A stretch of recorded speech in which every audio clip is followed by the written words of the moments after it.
Ha llegado por fin el plato fuerte de este Kimetsu Fest. Miren, he hablado prácticamente de todo lo que ofrece este arco como valor narrativo, tanto positivo como negativo. Y si tenía que cerrar por lo menos con todo lo relacionado de este sitio, tenía que ser con la senda de los dos antagonistas de este arco. Al comienzo pensé en hacer esta senda por separado, pero además de que eso reduciría el campo para detallarlos como se merecen, sería un insulto a ese diálogo bestial en donde ambos dicen que siempre y cuando permanezcan unidos, son imparables ante cualquier situación, por lo que al final decidí hacer la primera senda doble de este canal. Así que bueno, no me lío más y démosle a esta cúspide del Kimetsu Fest.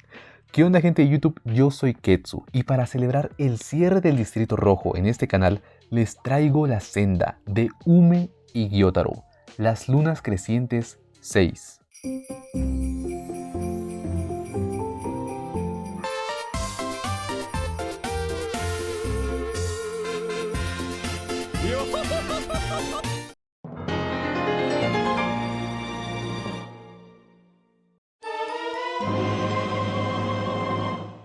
Las lunas crecientes número 6. Sin dudas unos personajes más que interesantes al haberse construido con el sitio protagónico de su arco, que creo es lo primero que debemos contar para entender todo el volumen de sus personajes, comenzando obviamente por el hermano mayor. Gyotaro fue un niño nacido en el distrito de las luces rojas de Yoshiwara en Japón durante el periodo Edo, alrededor de la era Tenmei y Kansei. Lamentablemente no sabemos con certeza cuál es su nombre verdadero, ya que ese seudónimo de Gyotaro no es más que un oficio que ejerce el cobrador de dinero en el distrito, pero considero que el hecho de no contar con un nombre propio no lo hace algo malo. Al contrario, esto de alguna manera alimenta esa mentalidad con la que él tuvo que ser criado para lograr sobrevivir en ese mundo al cual nunca pidió llegar. Pero el no contar con un rasgo tan básico como lo es la identidad ya te extralimita a ser considerado menos que nada y por ende no te da un sitio al cual pertenecer de verdad, y es otro motivo por el que su misma madre lo despreciaba con ganas,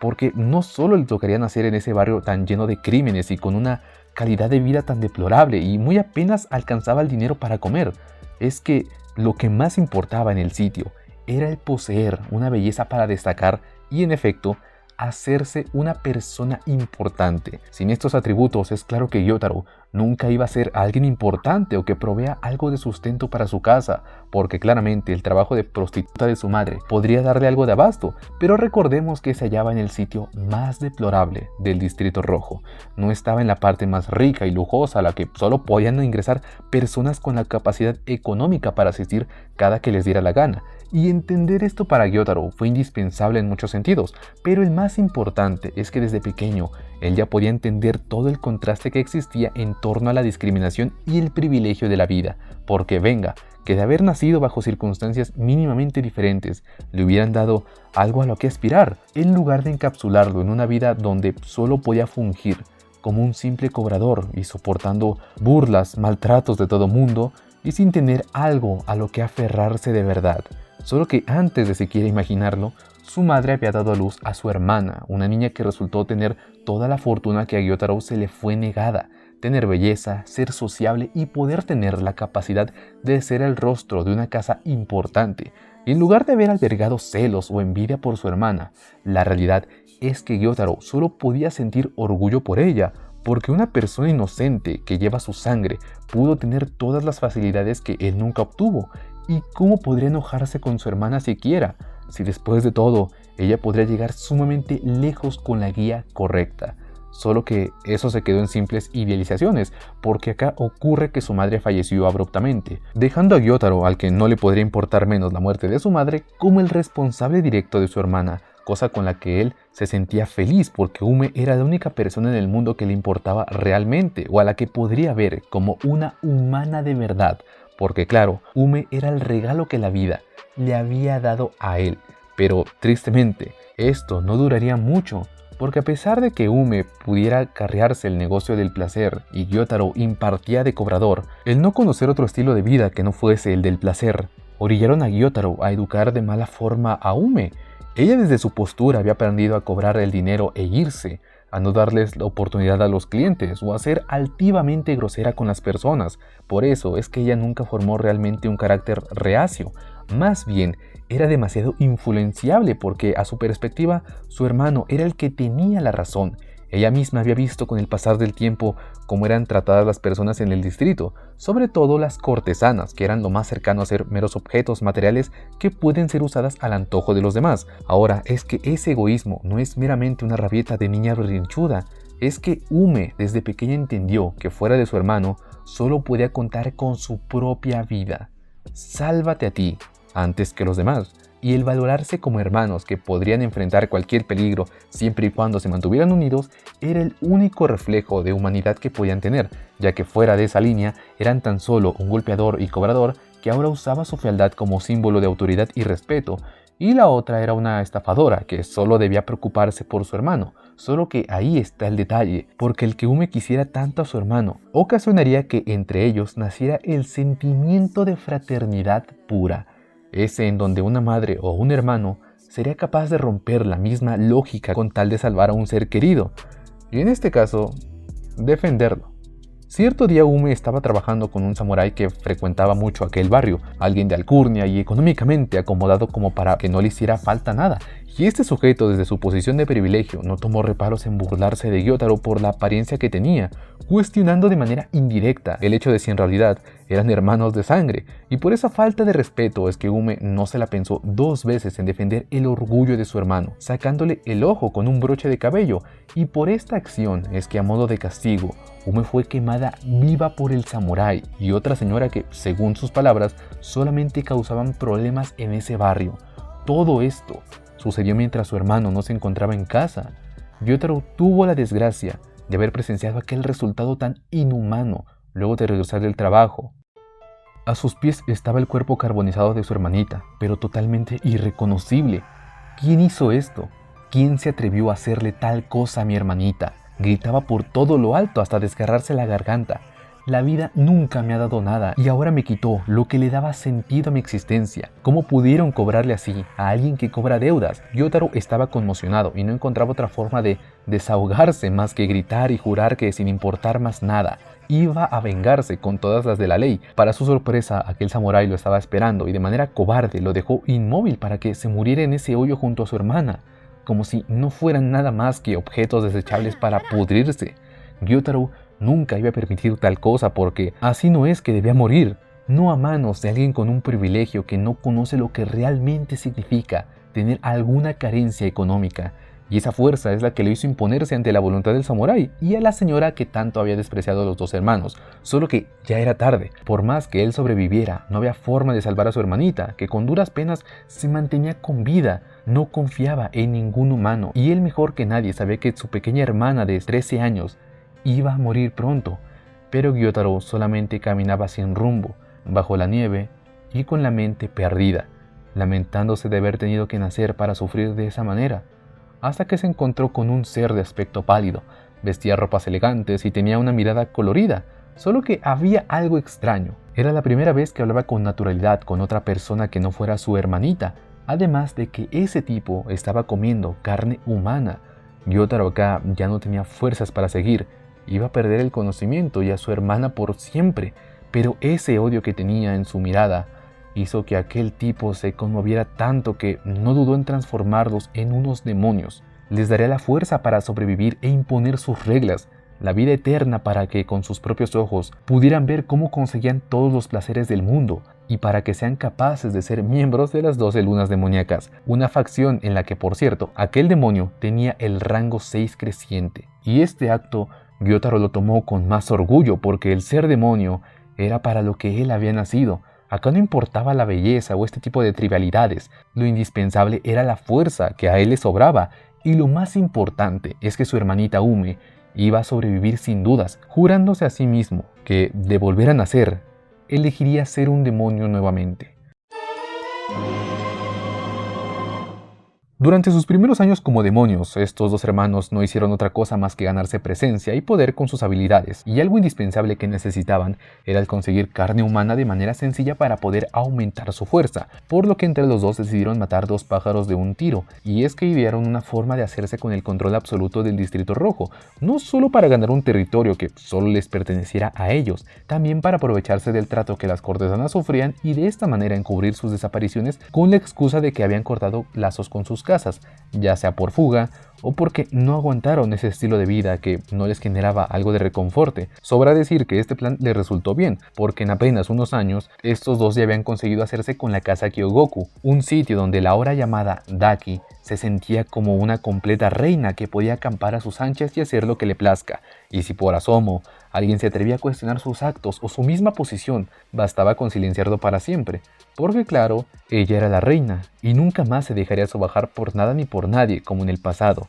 Con el tiempo estos dos hermanos consiguieron tal fuerza que lograron conocer al rey de los demonios, Muzan Kibutsuji, un tipo que, impresionado por la forma tan calculada en la que tenían dominado el distrito, les dio la oportunidad de ascender a las 12 lunas demoníacas ahora que había una vacante por la sexta creciente, consiguiendo no solo el título, sino también la confianza de Muzan para que Daki siguiera dominando todo el distrito como su territorio, porque estratégicamente era el sitio perfecto para un demonio, ya que de día, que es la hora en la que los demonios no pueden salir, no es más que un pueblo sin vida, pero de noche no escatimaba en ofrecer todo tipo de actividades exóticas para saciar los placeres, así que Daki con esto ya tenía la excusa de por qué solo se dejaba ver de noche, ganándose con el tiempo un estatus que la colocó como una de las oiras más importantes del distrito, tomando el nombre que siempre termine en Hime. Cada cierto tiempo es que ella se desaparecía para no levantar sospechas de su estado de demonio, pero se aseguraba de dejar todo listo para que cuando regresara a su territorio no le fuera difícil seguir ocupando ese sitio como Oiran, una y otra y otra y otra vez, teniendo que enfrentar en el proceso a los cazadores de demonios que se atreven a cazarla. Solo que ese título de luna creciente no era de adorno, ella con su sola fuerza había logrado sepultar a 7 pilares al hilo, y si por casualidad algún pilar la sobrepasaba en fuerza, Daki contaba con la protección de su hermano, el cual logró enterrar a 15 pilares. Gyotaro ahora es el que solo observaba desde la distancia, escondido dentro de su hermana para nunca más dejarla sola ante el peligro, teniendo un control absoluto sobre aquel sitio que una vez les había arrebatado todo. Luego de más de un siglo viviendo como demonios, el fuerte rumor de la desaparición de las lunas menguantes, la facción debajo de las crecientes, se había hecho realidad, por lo que no era de extrañar que Muzan fuese a visitar a cada una de sus lunas crecientes para informarles ya sea una nueva misión o alentarlas a no bajar la guardia. Pero antes de eso, Daki ahora se encontraba en una posición nuevamente de poder, solo que para su sorpresa, ahora había una nueva generación de pilares que estaban a punto de dar con ella. En específico se encontró con 3 mujeres muy interesantes que estaban investigando cada uno de los movimientos de Warabahime, el seudónimo de Daki, por lo que la demonio no se la pensó mucho para tomar cartas en el asunto, deshaciéndose de Suma de la casa Tokito, tomando como prisionera a Makio de la casa Ogimoto para sacar la información y mandando lejos a Hinatsuru de su propia casa Kyogoku, ya que era la más peligrosa al ser la más perspicaz con su investigación. Solo que el haberse encargado de Hinatsuru le jugó en contra a Daki, porque la dueña de la casa llamada Omitsu fue a confrontarla directamente debido a que sus actitudes tan déspotas estaban saliendo de control, tanto con los clientes como las demás empleadas, algo que a Daki no le hizo ni una pizca de gracia al estar siendo retada en su propia casa, dejando entrever su verdadera personalidad altiva que aseguraba que el éxito de esa casa le pertenece solamente a ella. Pero Omitsu acá le comenta que esa mirada con desdén ya se la había descrito su abuela hacía décadas, por lo que uniendo los hilos del nombre de Oiran y esa actitud de Warabahime, se dio cuenta que era alguien antinatural. Daki entonces tomó la decisión de simplemente deshacerse de ella cuanto antes, despreciándola como alguien vieja y haciendo ver esa muerte como un falso suicidio, porque como dijimos, Daki era la reina y nadie podía pensar en siquiera encararla. Esa misma noche tuvo la fortuna de haber sido visitada por su señor Muzan, el cual no se limitó en elogiarla para así manipularla. Recordemos bien que Daki sigue siendo una niña de tan solo 13 años, que puede dejarse influenciar si la tratas bien, por lo que Muzan no solo la elogió para que ganara más confianza, es que al mismo tiempo le comentó la existencia de una chica demonio que se había liberado de su maldición, tal cual lo hizo Tamayo en su momento, por lo que para Daki eso era algo inaudito. Solo debería existir una mujer en la mente de Muzan, y esa debía ser ella, tomando la responsabilidad de matar a un pilar para seguir ascendiendo y llevarle la cabeza de aquella demonio como una ofrenda a su señor. Daki ahora tenía un motivo para estar a la expectativa de un ataque, cosa que sucedería un par de días después, porque cierta noche, luego de haber pedido amablemente a una pobre niña que ordenase su habitación para trabajar, la encontró siendo consolada por una niña nueva de aspecto vulgar y fea a su perspectiva, cosa que no dudó en expresarlo. Es entonces que Daki, enfurecida, toma por la oreja a la niña y comienza a pisotearla por el orgullo debido a su ineptitud y debilidad, solo que, curiosamente, la otra niña de nombre Senko no temió por su vida y la detuvo con una rabia que Daki solo había visto en los cazadores de demonios, pero esa falta de respeto no la iba a tolerar nunca, por lo que decidió meterle un puñetazo con la fuerza suficiente para matarla. Pero claro, su propia teoría se volvió realidad al ver cómo esa niña había sobrevivido porque amortiguó el impacto, entendiendo que debía tratarse de una cazadora y, mejor aún, que el pilar ya había llegado al distrito, procediendo a tomar a Senko como una de sus tantas rehenes y comida de reserva. A la noche siguiente, Daki decidió ir a comerse a la otra Oiran del distrito, una mujer llamada Koinatsu, la cual por cierto era todo lo opuesto a las actitudes de Daki. Era benevolente, amable, cariñosa, respetuosa y un largo etcétera. Pero Daki priorizaba a aquella presa porque lo que había aprendido de cierto demonio es que comer mujeres hermosas le iban a dar más belleza y fuerza a Daki. Y lo dicho, ya la tenía envuelta en su obi, pero para su sorpresa fue interrumpida por un cazador con una caja en su espalda, el cual debía ser el compañero de la niña de antes. Aquel chico de una intentó detenerla para que no le hiciera algo malo a Koinatsu, solo que en una pelea la ventaja la tenía Daki al poseer más experiencia y fuerza. Dado que la única ventaja del joven era el haber cortado con precisión la parte del obi donde estaba Koinatsu atrapada, Daki no tuvo reparos en señalar esa misma ineptitud de pelea mezclada con su fealdad. Le remarca que su poder era ridículo porque con tan solo un calentamiento, la katana del chico ya estaba mellada, despreciando al herrero que la hizo. Y luego de que aquel chico defendiera a esa persona asegurando que era un buen herrero, comenzó a usar unas técnicas de espada con más ruido y presencia, pudiendo causarle un daño que se asemejaba al del fuego, solo que a pesar de esos movimientos tan vistosos que tenía el cabezota, no parecía mostrar algún signo de alguien sobresaliente, y Daki estaba más concentrada en la pelea que su obi estaba teniendo en la madriguera, sitio donde se enteró que había un chico con una belleza sin igual a la que sí o sí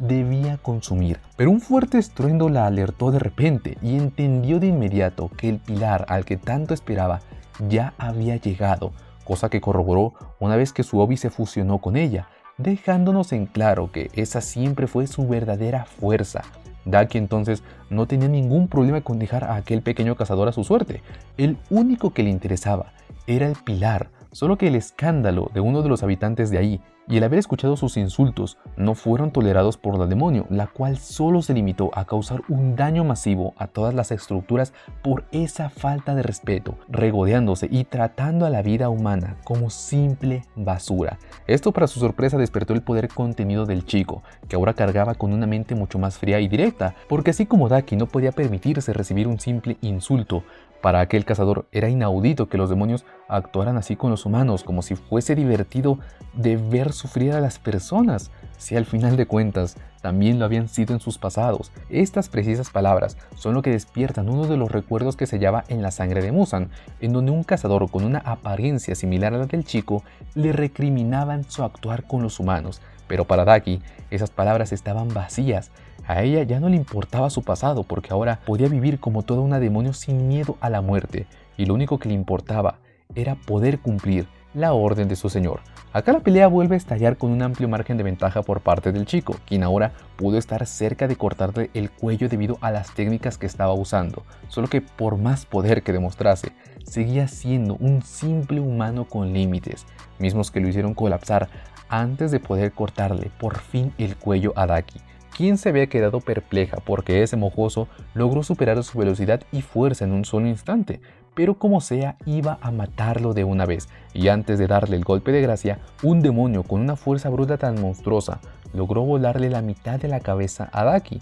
dándose cuenta de que esa demonio era la que su señor Muzan se había referido. Y bueno, acá ocurre la pelea entre Nezuko y Daki, en donde solo voy a resaltar las partes en donde la luna se siente humillada y tiene una regresión hacia su tragedia del pasado, más que nada porque esta pelea ya tiene un video entero en el canal, por si gustan verlo. Así que bueno, una vez que Daki quedó destrozada sin la capacidad de regenerarse debido a las llamas de la niña, tiene a tiro a ambos hermanos, porque aquella humillación nunca le iba a perdonar Daki, solo que claro, el pilar que tanto había esperado por fin se apareció frente a ella. Y por curioso que parezca, ese pilar no la estaba tomando en cuenta para nada. Él parecía tener como prioridad su charla con el otro cazador, a lo que Daki lo toma como un insulto, diciéndole que debería tomarla más en serio, porque después de todo era una luna creciente. Pero el pilar le responde que no es cierto, porque si fuera una luna creciente, no sería tan débil como para haberle cortado la cabeza fácilmente, cosa que resultó ser cierta. Daki no lo puede creer, había sido humillada por primera vez así en toda su vida, y lo que es peor, aquel pilar se estaba burlando de ella, cosa que le parecía peor porque ese sujeto resultó ser alguien semejante en belleza, pero superior en habilidades. Daki acá comienza a tener una rabita digna de una niña pequeña, que al final no hace más que parlotear, llorar y pedirle ayuda a su hermano mayor con un grito desesperado.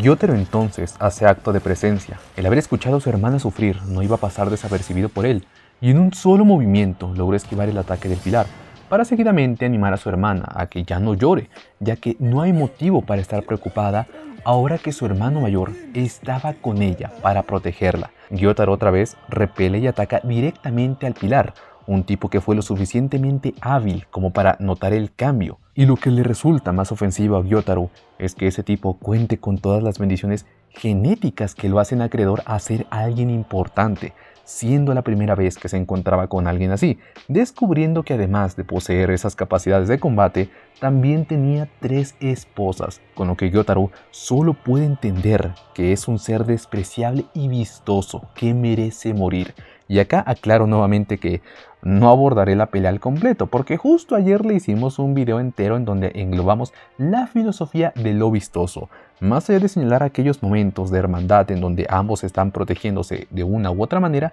siendo superiores a sus oponentes, y esa parte en donde Daki contradice a Senko, diciéndole que no tenía ni idea de lo que significaba vivir bajo el orden del distrito, y que aquella actitud arrogante de Daki no se comparaba a las otras atrocidades que se llevaban a cabo ahí. Y claro, aquel momento en donde Gyotaro se burla del cazador que no pudo proteger a su hermanita, viéndole algo de frustración y estando tentado a convertirlo en un demonio para que pudiera tener la fuerza de proteger a su hermanita y no al revés. Y otra vez viene ese despliegue de animación en donde Ufotable se dejó la pija, como bien sabemos, siendo lo más importante el deceso de los 2 hermanos, porque no se trataba solamente de que iban a morir, cada uno de ellos a su modo estaban sacando sus propias frustraciones, maldiciéndose a sí mismos y cuestionando las habilidades del otro, hasta que Daki dijo una cosa que ella en su momento la había enfurecido, decirle a Gyotaro que posiblemente no eran hermanos, a lo que Gyotaro lo orilla a decir que todo estaría mejor si ella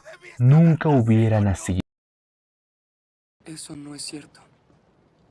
En realidad tú no piensas eso. Solo se tendrán a ustedes mismos. No discutan. Esas palabras de aquel cazador les hizo ver que no valía la pena discutir por algo pasado. Tenían que aceptar todas sus fallas porque nunca iban a ser perdonados por nadie, y si uno de ellos dejaba de confiar en el otro, ¿qué les quedaba? Esa es la razón de que Gyotaro por un momento quisiera alejarse de su hermana, porque con él no iba a ser realmente feliz. No podía guiarla por un camino mucho más correcto o que la llevase a la grandeza.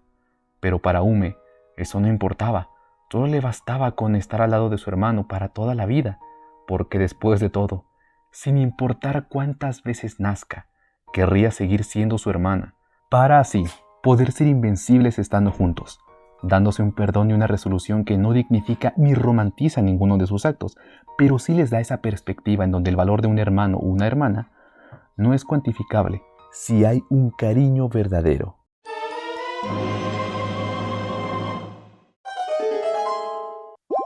Ambos hermanos tienen una sinergia bastante buena, no solo a nivel de habilidades de combate, es que esa sincronía llegó a estar presente en aspectos físicos o de la misma actitud, porque Gyotaro resultó ser un poco más centrado que Daki, la cual solo actuaba como la niña que es en el cuerpo de una adulta, logrando así ese complemento que tanto los hizo destacar como antagonistas.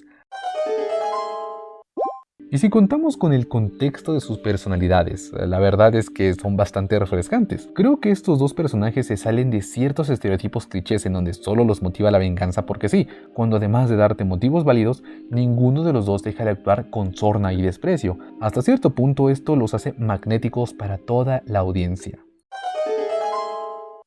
Creo que es el punto más fácil porque el fandom los puede entender una vez que conocemos sus circunstancias. Aquella vida tan miserable le pudo tocar a cualquier persona. El mismo Tanjiro lo repite hasta el cansancio, por lo que si bien sus actos no son alabados por nadie, sí que podemos entender cómo es que llegaron a ese punto, porque nunca conocieron algo más allá de esas murallas del distrito. Tristemente, esas actitudes suyas son lo que los orilló a cometer sus pecados más personificados, siendo Gyotaro la envidia y Daki la lujuria, pecados de los cuales ya hablamos hace tiempo en el canal, con sus respectivos karmas cuando las cosas se giraron contra ellos. Una suerte que Tanjiro los devolvió a la fraternidad. Sin miedo a equivocarme o a decir algo rebuscado, creo que estos dos son los antagonistas de todo Kimetsu no Yaiba, que están pensados para ser los opuestos de los protas del arco, y eso incluye a todos, a Tengen, a sus esposas, a Zenitsu, Inosuke y obviamente a Tanjiro con Nezuko. No sé, me parece curioso porque por ejemplo, Akaza es el opuesto de Kyojuro, pero hasta ahí, mientras que Daki y Gyotaro pueden contrastarse con medio cast del distrito, una verdadera locura, pero que le da más vida a Demon Slayer. Les agradezco enormemente el apoyo que me han dado en esta segunda edición del Kimetsu Ketsu Fest. No tienen idea la cantidad de cariño que les tengo y qué alegría saber que esto pintó muy bien. Todavía queda un video más que es sobre el cierre del arco, pero esta senda, este preciso video es con lo que podríamos dar por sentado que concluiría todos los temas del Distrito Rojo. Puede que me falte uno que otro, pero es que sería ser redundante con todo lo que ya hemos hablado. Así que nada, nos vemos mañana con otro video y espero de corazón que pasen un extraordinario día. Síganme en mis redes sociales que están apareciendo en pantalla y yo como digo, comenten mis videos, suscríbanse y lo principal, disfrútenlos.